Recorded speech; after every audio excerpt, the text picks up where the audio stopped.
Hi అండి. ఇది కొడకంచిలోని ఆది నారాయణ స్వామి టెంపుల్ అండి.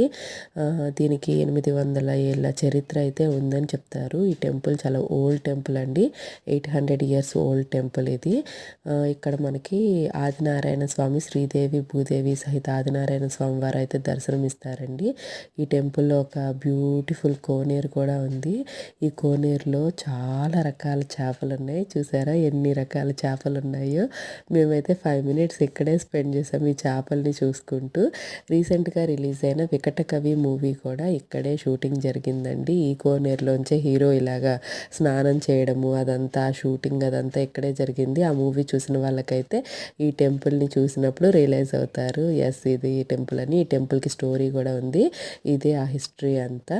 ఈ టెంపుల్ అవుట్ సైడ్ పెద్ద చెరువు ఉంటుందండి. టెంపుల్కి వెళ్ళినప్పుడు మాత్రం చాలా ప్రశాంతంగా ఉంటుంది. ఇది అవుట్ సైడ్ నుంచి టెంపుల్. ఇక్కడ ఒక రథం కూడా ఉంది. యాక్చువల్గా మేము కార్తీక సోమవారం రోజు వెళ్ళాము ఈ టెంపుల్కి. అక్కడ నేను దీపారాజన అయితే చేసుకున్నాను. ఇదండి ఈ టెంపుల్ గురించి. పటాన్చేరుల దగ్గర ఉన్న వాళ్ళు తప్పకుండా విజిట్ చేయండి.